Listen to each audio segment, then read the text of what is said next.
We got a little headband, bell, a hat, more of these bracelets, homemade sticker. Like I said, the gingerbread and bell are only here because I only have a little bit left. Then I have this. It's kind of like a black and white theme box. Then we have this. Then we have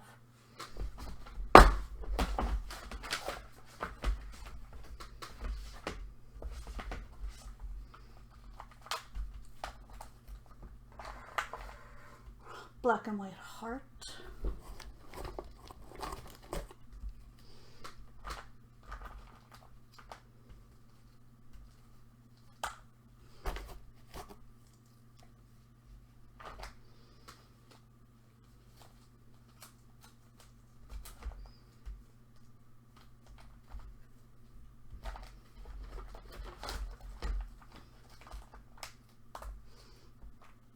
My gloves are not working anymore.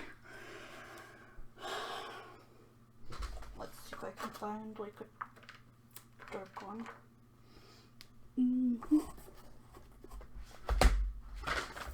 And I may or may not add a drawing. We will see.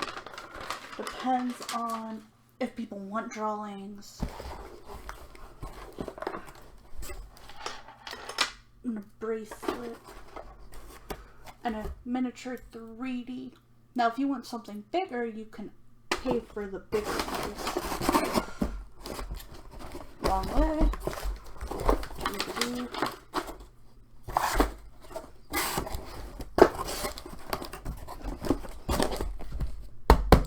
Ready to go.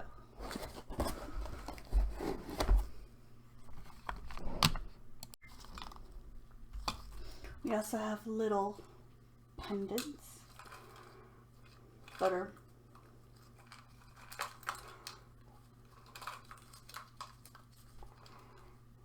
a little kitty cat, a little random one, and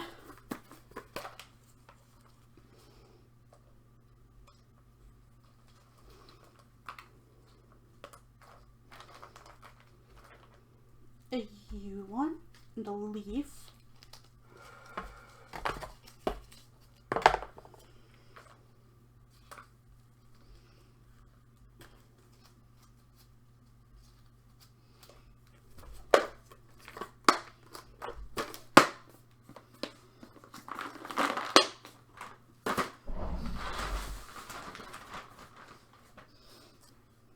And a handmade hat.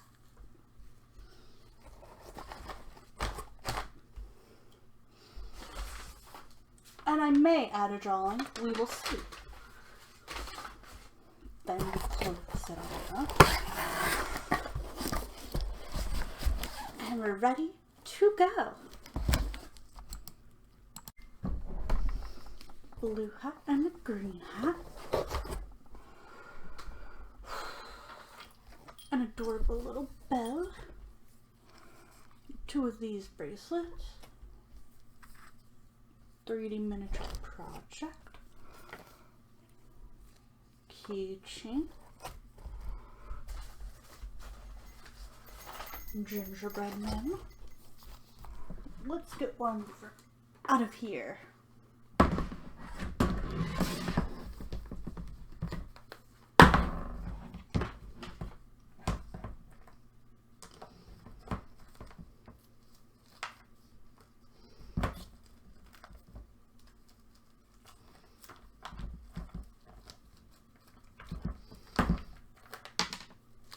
A leaf, just some more pendants,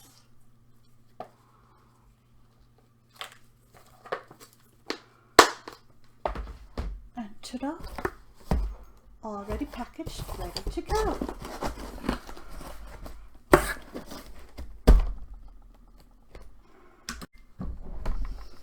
Blue hat and a green hat.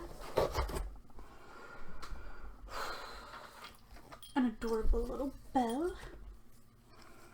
2 of these bracelets. 3D miniature project. Keychain. Gingerbread man. Let's get one out of here.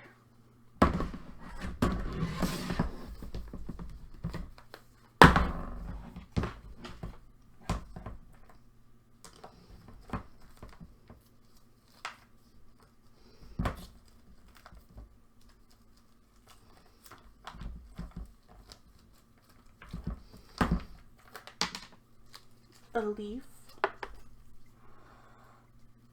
Just some more pendants.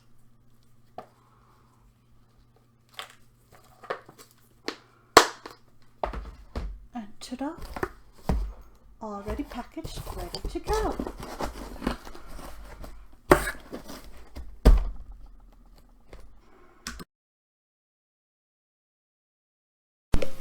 I just want to say that for today's case, crime the content could be a little more Now remember, I'm not trying to offend or upset anyone. I listening love to doing this video, video, and I also love doing I try to show true crime and make so these cases the uncomfortable for some to do. Your discretion is advised.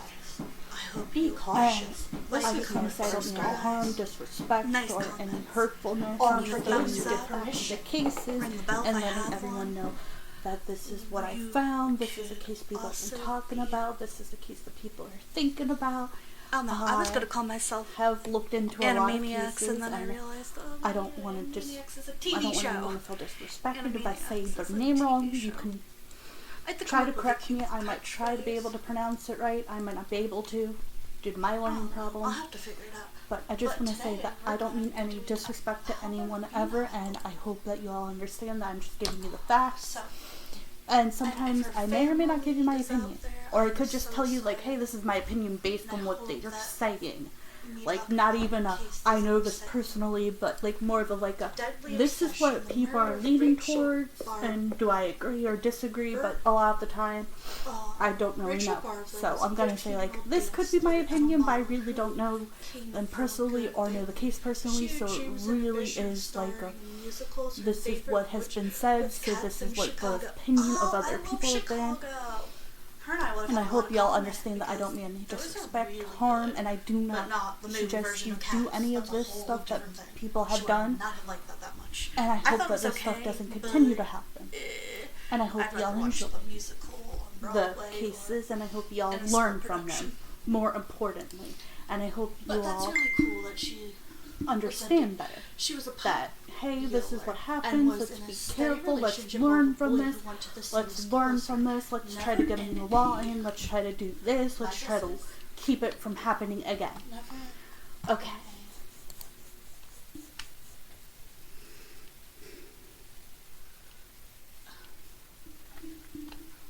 Okay. It just stops there. Rachel Barber was a 15-year-old dance student and model who comes from a good family. She had dreams and ambitions. Okay, the article's all weird. She was popular and was in a steady relationship with a boy who went to the same school as her. Never in a million years did Rachel believe that she had an enemy, one who was unimaginably jealous of her. Oh no, jealousy's always the worst. I'm not joking, it really is. Like, I've never seen jealousy so mean.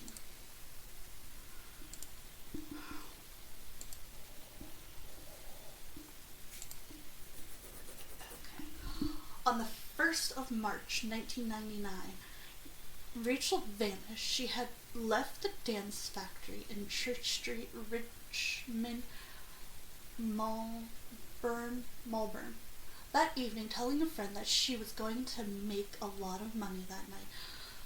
The last reports sighting of her came around an hour later when she was spotted getting off a tram in the company of a woman. That night, when Rachel never returned home, her concerned parents reported her missing right away. according to her 16-year-old boyfriend. Oh boy.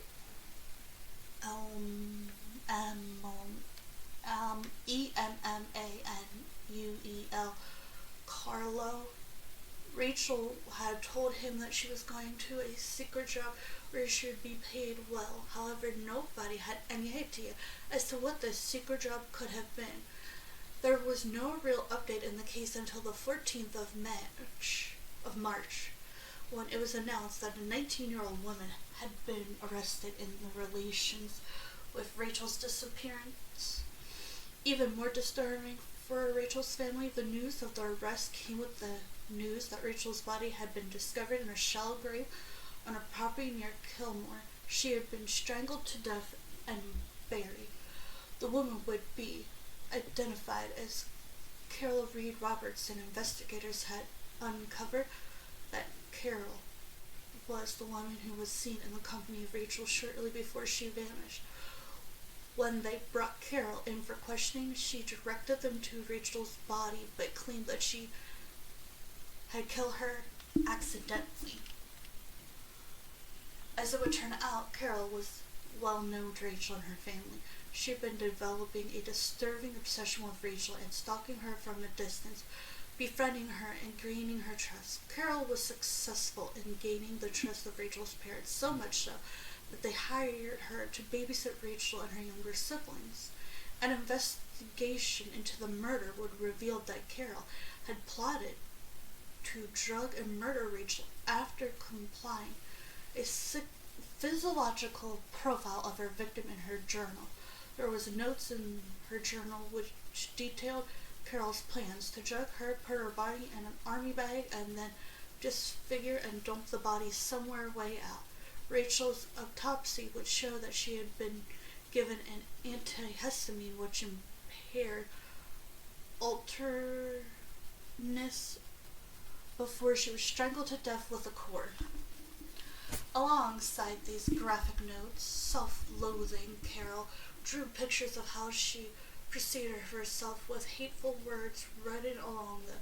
Carol described herself as ugly, fat, and a social failure, and shared her fears that she would be a failure at achieving her dreams of acne. She wrote how she hated her life and appearance, and one post she wrote, "I felt like a troubled and tortured lost soul thrown into a world of angels."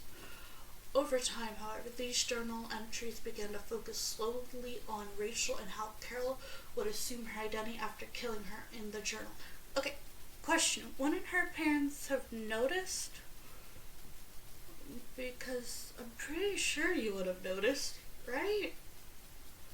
Also, if you're not identical, I don't know how that would work. What, are you gonna, spend money to get your entire body and face to look like hers? I'm a little confused on how she thinks that's gonna work. We'll keep reading the article to figure it out, I guess. This is a little weird to me. Okay, over time the journal began focusing and assuming her identity after killing her. In the journal, Carol referred to ordering a pizza and then lacing it with drowsy powder, then wore other references to toxic cloths over her mouth dumped far away. Carol concocted a plan to lure Rachel to her own apartment under pressure of earning $500 to take part in a highly confidential psychological survey. Rachel agreed. She thought that she knew Carol and had no reason to suspect that she had been planning something sinister. Once inside Carol's apartment, Rachel was drugged with lace pizza, and then strangled to death with a telephone cord. The body of Rachel lay in the apartment for 2 days while her family frankly searched for her. Carol then took the body to her father's farm and buried her beside her cat, which she had buried years earlier. After burying Rachel, Carol began to plan her new life. She applied for a large loan and made in corals with V-line strands. Unbeknownst to Carol, however, investigators were already in the process of linking her to the disappearance of Rachel via phone records. Following her arrest, when her apartment was searched, an application for a birth certificate in the name of Rachel Elizabeth Barber was discovered. In October of 2000, Caroline pleaded guilty to murder of Rachel. During the court appearance, Carol described herself as an unhappy and friendless nobody and wanted to be somebody else, somebody better. She had become obsessed with Rachel because she felt as though she was the embodiment of pure and everything that she wished to be. During the court hearing, forensic psychiatrist Justin Barry Welsh said that Caroline was profoundly disturbed. Yeah, did no one think to see if this woman needed help? Okay, and also, here's the thing. I feel so bad for the parents and that girl who passed. And, I don't know, did either of them have a gut feeling this woman was not right? Or was she just, like, super friendly and super nice, pretended to be friends, and then took away their child? Which is so disturbing. I hope this woman got help, though. Because, damn, she does not need to be out and about. She needs to get some help and never, I don't know. Just, what? Oh, boy. I know we all feel like we don't like our bodies at some point, but dang, this is a lot.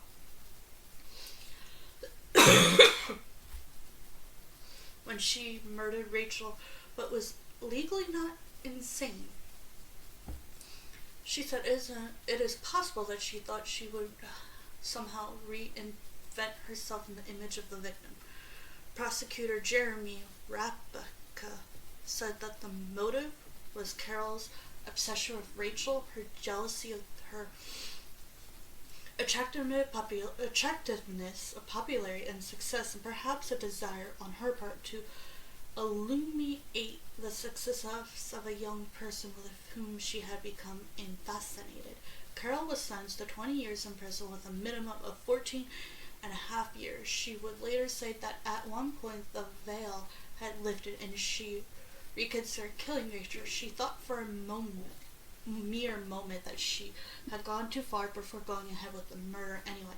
Okay, so I wish she would have not have done it. Maybe would have said, I'm not thinking right, and I shouldn't go through with this.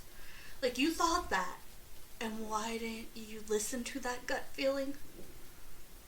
Explain that. Like, you were thinking it, but you decided to go along with it. I hope you got help, and I hope the parents and the family got help, and hopefully they're advocating for this, and hopefully they ever have a gut feeling or find signs. I just hope. I mean, this is so crazy to me. This woman was pretending to be friends, which is so hard because it's like, you don't know if your friends are going to do that to you. And it's like, oh, they trusted her, and it's so sad when you start to give trust and then someone takes it away, and then it's hard to trust anyone ever again. And I wish she would have listened to herself when she said, I don't think I should do this. Yeah, if you would have thought that and then thought, this is wrong, I might need some help, we wouldn't have been in this situation where you're on a true crimes case. And she would still be alive. Next time, maybe listen to your thoughts and get some help. If anyone ever has these thoughts, get help. Don't go through with it. Else you'll be on a true crimes podcast and video. She thought for a mere moment that she had gone too far. Carol Reed Robertson was paroled in 2015. Oh, great. Rachel's parents opposed her parole but expressed their wishes that Carol, who has shown no more remorse, be left alone to be able to re-enter society and hopefully give something back. Well, that's nice of her parents. And here's my thing. That's great that they want to let her re-enter society, but please, before anyone lets her re-enter anything, can you give her some mental help? Someone pay for her to go to a facility, because dang, she needs to realize that this behavior was not okay. Oh, it makes me so annoyed that people are like, I know I was against going to therapy, and then I realized it helps. Rachel Barber had everything going for her. She was beautiful, talented, dancer, handsome boyfriend. That's why she was murdered. Oh, well, yeah, she is a beautiful little girl. There's a photo of her. Carol Reed Robertson was a dangerous and jealous predator who, like a good hunter, studied and stalked her prey from under camouflage. Yeah, that's a good way to put it. A longer with manipulation and frightening techniques, Robertson hid behind a pleasant facade. By acting as friends to her intended victim, pretty dance student Rachel, and Rachel's parents and younger sister, Robertson was able to engrave her way into the Rachel Barber family's circle of trust. Rachel was everything Robertson could never be. A little thin-featured teen with emerald eyes, Rachel lived to dance and to dance to live, while Robertson could never have imagined Rachel's life being other than the perfect, the ingenue had struggled with studies at school and was desperately miserable when she wasn't dancing. And like any kid desperate to succeed in a chosen field, she was said to fear failure, a fan of classic music since her early childhood. The 15-year-old full-time dance student processed the required potential for a career on stage and in front of the camera. She wasn't interested in schoolwork, but she had a lot of talent for dancing. Her mother, Elizabeth Barber, once told police, "We decided to allow Rachel to pursue what she was talented at. In a world where jealous predators abound, every butterfly has its enemies." Robertson's 5 years older than Rachel, hated herself and her own life. Okay, if she was 15 and Rachel Robertson was 5 years older, 15, 16, 17, 18, 19, 20. Was she 20? Was a 20-year-old jealous of a 15-year-old? Am I doing the math correctly? Someone let me know. This is what the article's saying, and I could see that. I don't get how she could take her place, but being an adult is not easy, but at the same time, you're jealous of a 15-year-old? Oh boy. Okay, my head hurts. Okay. She had always been a non-scripted type of girl, unfashionable, overweight, and with a depressed disposition. She had such a bleak outlook that, according to a psychiatrist report, she once painted and hung a portrait of herself which was completely black. Robertson wormed her way into the Barb's family world thanks to her younger sister being school friends with one of Rachel's younger sisters. It was through this friendship that Robertson would often babysit the Barb girls.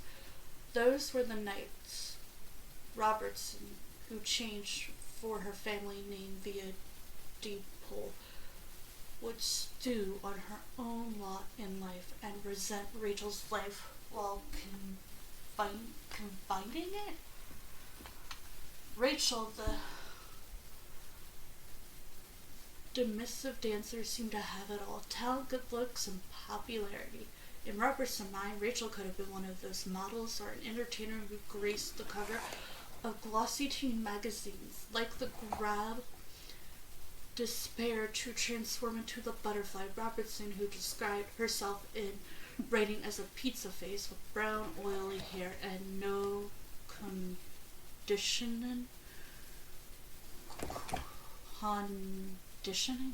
desired to be Rachel. Supreme Court Judge judge, Justice Frank Vincent would say Robertson's harbored an abnormal, almost obsessional interest in the chosen young girl. The infamous Robertson once asked Michael and Elizabeth Barb if she could photograph their eldest daughter for a project she was working on.